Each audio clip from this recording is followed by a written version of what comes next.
double vente. Wo sagbase. Edea enyebe owanwa ameo sanwana me voa ogba trova be egaya o sea ehwe. Donc ayo adareji afi maso de nona anigba tonto tome. C'est-à-dire on mettait régler litige wa afi wa ba fli anigba on mettait régler nemiro togwa be justice ale anigba be nyamea mettait wona be doniro impléter a nyamdo problème ndina ça va être na propriétaire on na terrain ni soda ya yembi be ma o clôture quoi o le tonambe yengba o clôture be ma po géomètre yembe pourquoi or géomètre ko le glombe ma po nyem jesi o ka que même les terrain a munyi eye nanyo yem terrain muyo géomètre a mu le ho appel en 3 jours matin de m'font pas o yombe amobale wo dans le terrain yi yembe o nkele jo kaka nu la ke a maya o odovo o mettre porte vo ye mbio propriétaire ave nkele jo ma ebe yebe sœur grande sœur bevio kudo petite sœur bevio ye cité do eji be ga ke me be sa terrain muni prix ke bas de la sa e be sa won be yo confisquer terrain o yo la trop.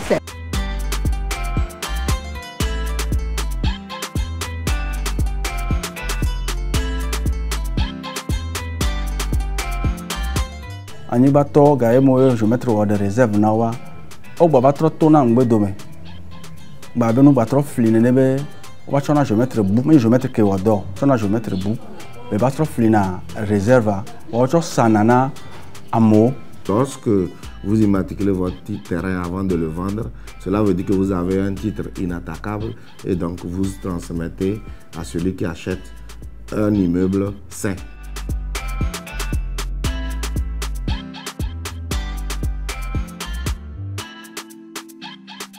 Le titre foncier, c'est un document qui fait le lien entre un immeuble et un propriétaire, qu'il soit personne morale ou personne physique. Aujourd'hui, la procédure est un peu allégée. Il faut d'abord avoir obtenu un terrain ou un immeuble, soit par voie d'achat ou par héritage. Les services techniques du cadastre doivent vous donner un plan avec un avis favorable.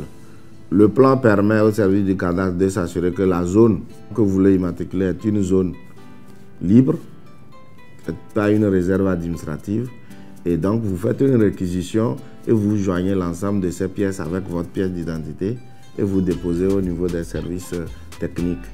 Donc ceux-ci font toutes les formalités nécessaires et au bout du processus, on vous signe votre titre foncier, bien entendu, après avoir payé les frais.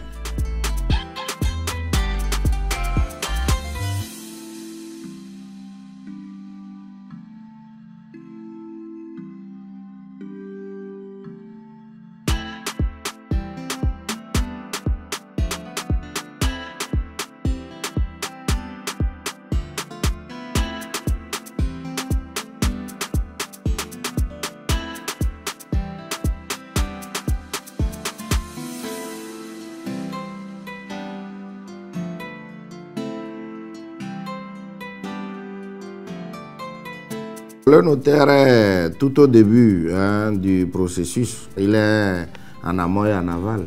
Parce qu'en réalité, le code foncier de 2018 fait du notaire le principal acteur. C'est-à-dire toutes les réquisitions qui doivent être faites pour obtenir un titre foncier doivent être faites par acte notarié. Donc le notaire commence et à la fin, c'est lui qui récupère le titre pour remettre au requérant.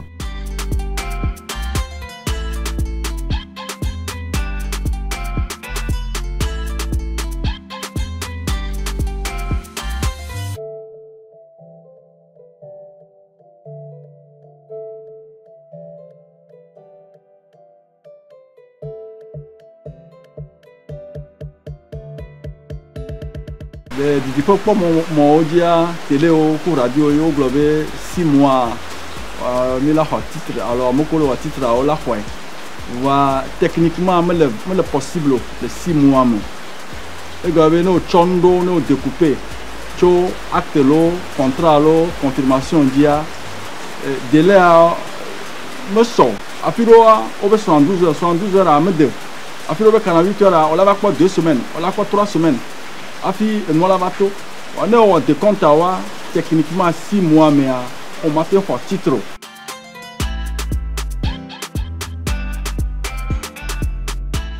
À chaque fois qu'on a envie d'acquérir un terrain, il faut demander l'avis des techniciens. Il faut demander conseil, un accompagnement par les notaires, par les géomètres agréés, parce que vous pouvez aller acheter un terrain sur lequel vous allez estimer que c'est un terrain qui n'a pas de problème, et au bout du compte, vous vous retrouvez dans des difficultés. Par contre, si vous associez les conseils des techniciens, notamment le notaire, le géomètre, ça va vous éviter d'être arnaqué. Quand vous prenez les frais de notaire, en réalité, c'est des fourchettes, qui sont des fourchettes assez raisonnables. Mais en réalité, qu'est-ce que représentera les frais d'un notaire pour sécuriser votre propriété, plutôt que de rentrer dans un contentieux interminable dans lequel vous êtes obligé de payer des frais, beaucoup de frais, et de perdre du temps, et peut-être même au bout du processus, perdre votre terrain.